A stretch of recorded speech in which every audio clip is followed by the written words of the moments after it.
Olá, como vai? Você quer colocar o seu DNA na MyHeritage ou em alguma outra plataforma, mas seu arquivo está sendo recusado? O motivo é que a maioria das plataformas exige que os arquivos estejam em formatos específicos. Então, em casos como esse, você precisa converter o seu arquivo para um dos formatos suportados antes de fazer o upload. E essa conversão precisa ser feita corretamente, de uma maneira específica, para que o arquivo resultante seja compatível. Neste vídeo eu vou te mostrar como fazer isso passo a passo. Claro que para converter o seu arquivo de dados brutos de DNA, a primeira coisa que você precisa é estar com esse arquivo original em mãos, ou seja, baixar o seu arquivo do site da empresa onde você testou seu DNA. Além de baixar, você também vai precisar extrair o seu arquivo, porque todos os arquivos de dados brutos de DNA que você baixa do site das empresas vêm compactados. Se você não sabe bem como baixar ou descompactar o seu arquivo, eu já pensei no seu caso e preparei vídeos demonstrando esses processos passo a passo também. Tá tudo nessa playlist aqui, olha. Essa playlist ainda tem um vídeo em que eu te mostro o conteúdo dos arquivos de dados brutos de cada empresa e explico o que significam e como ler e interpretar esses arquivos. Se você só quer converter rapidamente seu arquivo, você não precisa ter todo esse conhecimento. O que eu vou te mostrar neste vídeo aqui já é suficiente para você aprender a fazer uma conversão eficiente e funcional. Vai ser rápido e fácil, você vai ver. Mas, se você quer de fato entender o que uma conversão realmente significa e quais são as diferenças e possibilidades, assista ao vídeo sobre os arquivos de dados brutos também. De preferência, antes desse aqui. O aprendizado que você vai obter ali vai ser muito útil não apenas para saber fazer conversões de arquivos com mais eficácia, mas também para fazer diversas outras operações de manipulações desses arquivos, como análises, comparações, extração de cromossomos e por aí vai. E se você assistir a este vídeo aqui das conversões primeiro, é provável que não entenda bem alguns dos termos que eu vou usar, como RSeed, posição, no calls, ou por que os arquivos convertidos sofrem efeitos por conta dessas coisas. De novo, não é um empecilho e você vai conseguir converter da mesma forma. O entendimento é que vai ser diferente e abrir novas possibilidades. Por isso, recomendo muito que você assista a aula sobre os arquivos de dados brutos primeiro, ok? Dito isso, vamos começar então. Existe mais de uma maneira de converter seus arquivos. Existem sites como Mundo DNA, DNAGenix e outros que permitem que você crie uma conta, faça upload dos seus arquivos e solicite uma conversão ali, geralmente para o formato 23andMe versão 5, que é o formato atual da empresa. Alguns desses sites te cobram por isso e outros fazem gratuitamente. Alguns te entregam o arquivo na hora e outros pedem um prazo. E quase todos vão te entregar arquivos que, na maioria das vezes, vão ser compatíveis com o que você precisa. Mas você também pode fazer a conversão no seu próprio computador, seja usando softwares de bioinformática ou até comandos nativos mesmo em terminal Linux, ou seja operando aplicativos para Windows. Entendendo do conteúdo dos arquivos e sabendo os atalhos, daria até para editar num processador de texto simples como o bloco de notas. Mas isso já não justifica, porque leva mais tempo, está mais sujeito a erros e ainda tem limitações. A maneira mais fácil, rápida e eficiente que eu conheço é usar o programa DNA Kit Studio da DNAGenix. Esse programa é gratuito e é muito versátil. Com ele você pode fazer muito mais do que simplesmente converter seu arquivo. Neste vídeo eu vou te mostrar como converter e também como checar se a conversão ficou bem feita, analisando e comparando os arquivos. Você pode fazer o download do DNA Kit Studio na página oficial do programa, que é www.dnagenix.com/products/DNA Kit Studio. Esse link está aqui na descrição do vídeo também, ok? Ou entre no site da DNAGenix, vá até a opção Services no menu superior e clique em DNA Kit Studio. Na página do programa, clique no botão verde na parte superior que começa com Download DNA Kit Studio. Na data em que eu estou gravando esse vídeo, o programa está na versão 2.9 e só possui versão em inglês e para Windows. Quando o arquivo terminar de baixar, basta executá-lo e seguir as instruções para instalar o programa. Se você tem o bom costume de rodar o antivírus em todos os arquivos que você baixa, pode fazer isso, claro, mas se o seu antivírus tiver monitoramento automático, é melhor desabilitar antes de instalar, senão ele pode causar problemas com a instalação. Na verdade, isso vale não apenas para o DNA Kit Studio, mas para qualquer outro programa. Então, caso você instale seu programa e ele não funcione como esperado, o motivo provavelmente terá sido esse. Se você desativar o monitoramento automático do antivírus para a instalação do programa, vai poder reativar normalmente em seguida, claro, sem problema. Então vamos lá. Uma vez instalado o DNA Kit Studio, entre no programa. Lá no topo existem duas abas. A segunda é para trabalhar com arquivos VCF. Ela talvez nem apareça no seu computador, mas não há problema, porque não é o foco desse vídeo. A primeira aba, chamada Raw Tools, contém as ferramentas para trabalhar com arquivos de Raw Data, ou seja, de dados brutos de DNA, que têm os formatos CSV ou TXT. Dentro dessa aba existem subabas, cada uma com uma ou mais ferramentas. A primeira dessas subabas se chama Raw Converter. Ela é a aba padrão do aplicativo e é a que a gente vai usar para a conversão. Então, vamos direto a isso. Mais para o fim do vídeo, eu vou te mostrar uma outra aba também. Vamos ler o que está escrito aqui nessa aba de conversão de arquivos. Raw Converter. Essa ferramenta converte um arquivo de dados brutos para outros formatos, como 23andMe, Ancestry, FTDNA, MyHeritage, LivingDNA. O nome do arquivo resultante será o mesmo do original, acrescido do texto converted, mais uma marca de tempo e terá a extensão TXT. Ou seja, o programa nomeia o arquivo convertido automaticamente, e se você quiser que ele tenha um nome diferente, vai ter que renomear manualmente depois. O arquivo convertido sempre vai ser salvo na mesma pasta onde o original estiver. E aqui não diz, mas o nome automático desse arquivo convertido também vai conter o nome do formato escolhido. Para converter o seu arquivo, clique no botão Add, que significa adicionar. Uma janela vai se abrir para você localizar e selecionar o arquivo a ser convertido. Navegue até a pasta onde ele estiver, clique nele uma vez para selecionar e clique no botão Abrir. Eu vou abrir este aqui, que é um arquivo original da Genera, já descompactado em formato CSV. Feito esse processo, seu arquivo vai aparecer aqui na lista de arquivos a serem convertidos. Caso você queira converter mais de um arquivo ao mesmo tempo e para o mesmo formato, pode acrescentar mais arquivos a essa lista. Mas se você ainda estiver aprendendo a mexer no programa, recomendo fazer um de cada vez, como eu estou demonstrando aqui. Quando seu arquivo estiver na lista, confira se é o arquivo correto e então confira as opções aqui embaixo. Muita gente ignora essas opções e acaba fazendo uma conversão inadequada para o objetivo pretendido. Por exemplo, se você quer colocar o arquivo numa plataforma como a MyHeritage ou outra que exige formatos específicos, vai precisar prestar atenção a essas opções, senão o arquivo gerado não vai ser compatível. Se você não alterar essas opções, seu arquivo vai ser convertido para o formato 23andMe genérico, digamos assim. Veja, aqui diz Output Format, ou seja, formato de saída 23andMe. Se eu clicar aqui, tenho até a opção de selecionar outros formatos de saída também, como da Ancestry, da FTDNA e outros. Mas ainda não é esta a opção que eu quero alterar aqui. Se você simplesmente converter dessa forma, o arquivo resultante vai estar no formato escolhido. Nesse caso, no formato 23andMe, mas não vai conter a coleção de variantes de um arquivo nativo da 23andMe. Em outras palavras, ele vai ser apenas formatado como um 23andMe, mas a coleção de SNPs vai ser basicamente a mesma do arquivo original, apenas com poucas perdas em decorrência de incompatibilidades entre alguns RSIDs e posições entre arquivos de empresas diferentes, como eu mencionei no vídeo sobre esses arquivos. Mas se você quer que o seu arquivo não apenas seja formatado como um 23andMe, mas além disso contenha a mesma coleção de variantes de um 23andMe, ou seja, se comporte como um arquivo nativo da 23andMe para que as plataformas que exigem isso o reconheçam e aceitem, você precisa usar um modelo, um template.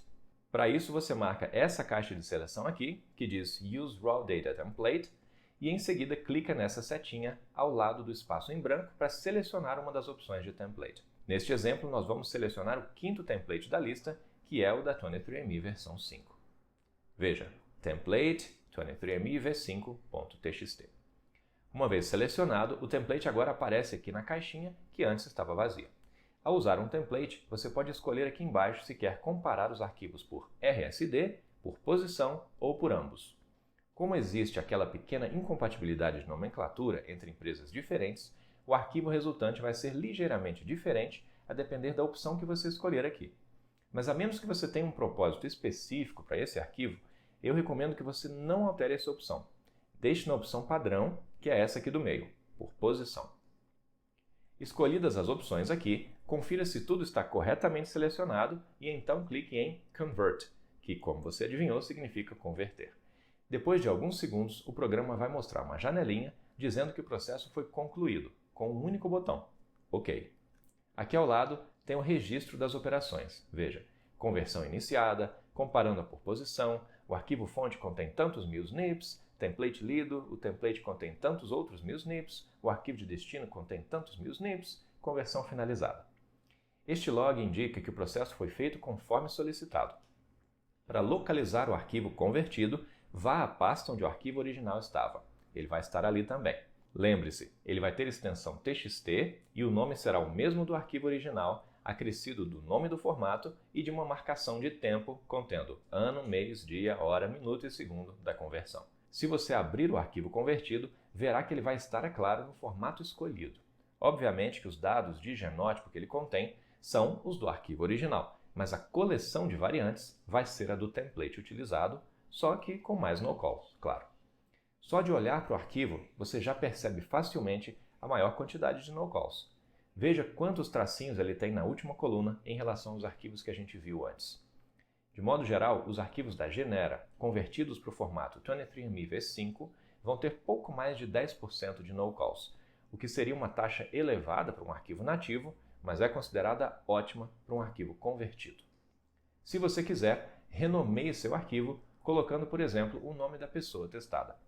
Lembre-se que para renomear, o arquivo não pode estar aberto. Então, vou fechar esse aqui e agora sim consigo alterar o nome. Tome cuidado para não renomear o arquivo errado. Tenha certeza de que o arquivo que você está trabalhando é daquela pessoa específica. Senão, já sabe, depois vai ser uma bagunça só para você e para todo mundo que tiver match com esse kit. Mas o importante aqui é que nós acabamos de fazer uma conversão. Vamos fazer mais uma para não restar nenhuma dúvida do processo? Vamos lá. Meu programa ainda está aberto, então as opções que eu tinha escolhido ainda estão selecionadas. Se eu quero converter um arquivo diferente, eu seleciono esse aqui, que ainda está na lista, e em seguida clico aqui em cima no botão Remove, ou seja, remover. Pronto, ele não está mais aqui na lista, mas não se preocupe que ele some daqui, mas continua intacto lá na sua máquina, na mesma pasta onde estava. Agora vamos selecionar outro arquivo? Você já sabe, clico no botão Add, vou até onde o arquivo que eu quero está e escolho ele. Nessa janela, em vez de clicar uma vez e depois clicar no botão Abrir, você também pode simplesmente dar um clique duplo no arquivo e o efeito será o mesmo. Pronto, o arquivo que escolhi está na lista. Agora, confiro aqui abaixo as opções. Como eu não tinha fechado a janela do programa, as opções que eu tinha escolhido seguem ativas. Está marcada a caixinha de seleção para usar template e está escolhido o template 23andMe v5 para comparação por posição, que é o padrão do programa. É isso mesmo que eu quero, então vou clicar ali em cima no botão Convert, aguardar e pronto, mais um arquivo convertido. E se eu quiser conferir se a conversão realmente deu certo? Não só abrindo o arquivo, mas sabendo mesmo o conteúdo dele de forma mais prática. Tem jeito? Tem sim, usando o próprio DNA Kit Studio. Para isso, vamos até a penúltima aba, que se chama Raw Analyzer, ou seja, analisador de arquivos de dados brutos. Aqui eu tenho duas opções separadas. A primeira é para comparar dois arquivos de dados brutos, e a segunda é para analisar um arquivo de dados brutos. Vamos usar a segunda opção primeiro. Para isso, vou clicar neste botão Browse, ou seja, navegar, aqui de baixo na opção Analyze Raw. Isso para escolher o arquivo que eu quero analisar. Vou escolher o arquivo original da Genera que eu tinha usado numa das conversões. Uma vez selecionado, clique no botão Analyze, ou seja, analisar. O resultado da análise aparece aqui embaixo. Vamos ver. Olha, esse arquivo aqui tem um total de 633.779 SNPs, ou seja, variantes do DNA. Dessas, 9.919 são no-calls, ou seja, não foram identificadas. Isso dá 1,57% do arquivo e está dentro da quantidade normal esperada. Essa análise traz outras informações, como quantidade de SNPs fora da ordem alfabética, taxa de homozigose e heterozigose, quantidades de variantes por cromossomo e, no fim, os genótipos encontrados. Essa parte é interessante porque também mostra que o arquivo pode conter uma pequena taxa de genótipos simplesmente inválidos. Esse arquivo aqui, por exemplo, tem algumas dezenas de genótipos fora do padrão. Isso não aparece em todos os arquivos, mas é mais comum do que você pode imaginar e geralmente não causa problemas. De toda forma, a conversão tende a eliminar essas anomalias também. Esse tipo de coisa costuma não passar pelo filtro de incompatibilidade. Vamos analisar o arquivo convertido agora? Veja, ele agora aparece no formato 23andMe com um total de 635.966 SNPs, mais de 69 mil dos quais são no-calls, o que dá mais de 10% de genótipos não identificados. Veja aí a perda que já era esperada com a conversão. E aqui abaixo as outras informações. Se eu rolar até o fim, vejo que aqueles resultados anômalos foram todos eliminados. Agora vamos comparar os dois arquivos? Isso a gente faz aqui em cima, olha, na ferramenta Compare to Raws, ou seja, comparar dois arquivos de dados brutos. Aqui eu tenho dois botões Browse, um para cada arquivo. Clico no primeiro botão e seleciono o primeiro arquivo. Vou escolher o original. Agora clico no segundo botão para escolher o segundo arquivo. Vou escolher o convertido. Por fim, clico no botão Compare, ou seja, comparar, aqui ao lado. Depois de alguns segundos, aparece o resultado aqui abaixo. Os nomes de cada arquivo, as quantidades de variantes em cada arquivo, aqui diz quantas delas coincidem, ou seja, qual é a interseção. Aqui diz quantas variantes existem na coleção do primeiro arquivo, mas não estão presentes no segundo. E aqui abaixo o contrário, quantas variantes o formato do segundo arquivo tem, mas não existem no primeiro. Aqui abaixo ele mostra quantos no-calls existem em cada arquivo, quando você considera apenas as variantes de interseção. Depois vem a comparação de semelhança genética. Um bom arquivo convertido vai ter pelo menos 99% de semelhança com o original. Veja, esse aqui tem 99,99%. Está ótimo. Dependendo do arquivo original, do formato escolhido e do método utilizado, esse número pode chegar a 100%, mas é normal aparecer um punhadinho de diferença que pode significar duas coisas. Ou algumas variantes incompatíveis que ainda restaram no arquivo convertido, ou a maneira como as máquinas de genotipagem de cada empresa reconhecem determinada variante, se usando, por exemplo, a letra da fita direta do DNA ou se da fita reversa ou complementar. Mas não vamos complicar agora, deixemos isso para um vídeo futuro também. Feita a comparação, confirmamos que um arquivo convertido como este, com essa taxa de no-calls, essa taxa de semelhança e sem genótipos inválidos, tem tudo para ser bem aceito pela MyHeritage e por qualquer outra plataforma que aceite o formato 23andMe. Dependendo do arquivo utilizado, ainda existe uma chance de ele ser recusado, às vezes por conta de alguma linha diferente, outras vezes por conta de alguma falha no cabeçalho, outras por outro motivo. Problemas assim podem ser minimizados com alguns truques de conversão, mas isso também já é algo mais complexo, então não faz sentido falar aqui nesse vídeo. E não custa lembrar que a conversão do arquivo só é necessária para fazer upload em plataformas que não são compatíveis com o arquivo original. Para as plataformas que aceitam o original, como GEDmatch, é sempre melhor usar o original mesmo, claro. E é isso. Agora você já sabe fazer conversão e análise dos seus arquivos de DNA. Espero que o vídeo tenha sido útil para você. Nesse caso, deixe o seu joinha, escreva um comentário e compartilhe o vídeo com as pessoas que também querem aprender a converter corretamente arquivos de dados brutos. Se você ainda não fez a sua inscrição no canal, faça agora e ative o sininho para receber notificações quando tiver vídeo novo. Obrigado pela companhia e até o próximo vídeo. Abraço!